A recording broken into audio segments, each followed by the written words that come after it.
जय हिंद पाठ साथियों, उम्मीद करते हैं कि आप लोग बहुत अच्छे होंगे। दोस्तों आज के क्लास में फिर से हम लोग जो है लैंग्वेज बेसिस क्वेश्चन पर डिस्कशन करेंगे, क्योंकि बहुत इंपॉर्टेंट होता है। लैंग्वेज को आपको समझ जाते हैं तो आपके लिए मैथ हो या किसी भी सब्जेक्ट हो, आप पढ़ने वाली चीज हो, लैंग्वेज बेसिस आपको आसान हो जाएगा।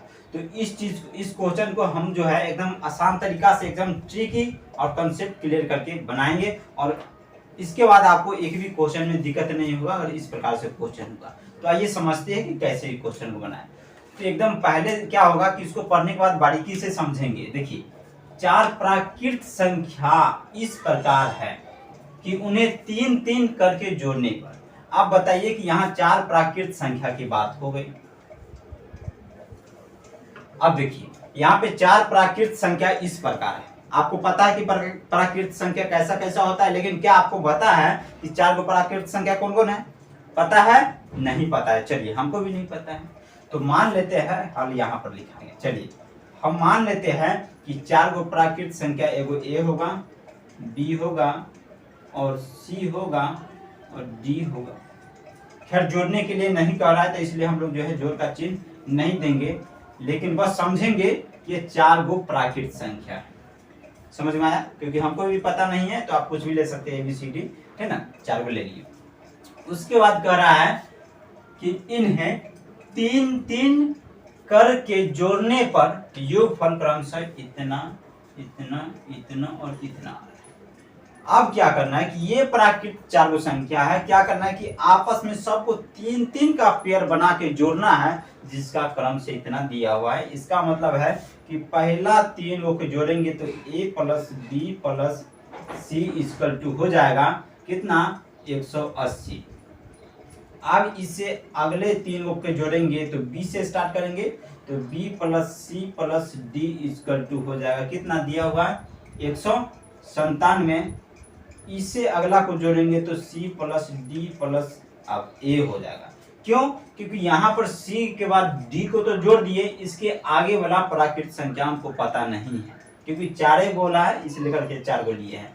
तो अब इसे अगला कौन होगा? तो फिर शुरू से होगा, तो C + D + A को जब जोड़ते हैं तो क्रम से कितना आता है? 208 आता है। फिर अगला को जब जोड़ते हैं तो D + A + B को जब जोड़ते हैं तो 222 हो जाता है। इतना समझ में आया? अब देखिए, सबको क्रम से दिया हुआ है कि योग क्रम से इतना इतना है, तो कह रहा है कि इतना प्राप्त होता है। यहां तक क्वेश्चन बना दिए। उसके बाद आगे क्या कह रहा है, उसको बनाने से पहले हम निकाल लेंगे इसको। पहले देखिए, इस संख्याओं का माध्य क्या होगा, मतलब ये 4 संख्या जो है इसका माध्य क्या होगा। कहने का मतलब इसके बीच वाला जो होगा कौन सा माध्य क्या होगा। तो पहले बताते आपको, ये 4 संख्या को जब जोड़ेंगे, जब 4 संख्या को जब जोड़ेंगे, जब ये संख्या 3, ये 3, इसको और इसको सबको जब जोड़ेंगे तो 3 गो A आएगा और 3 गो B आएगा और 3 गो C आएगा और 3 गो D आएगा और 3 कॉमन ले लेंगे और सभी को जोड़ेंगे तो देखिए 8 2 10 7 17 के 7, हाथ में 1 हो जाएगा, 9 1 10 8 18 2 20 के 0, हाथ में 2, हाथ में 2 और 2 2 4 2 6 1 7 1 8, मतलब 807 हो जाएगा।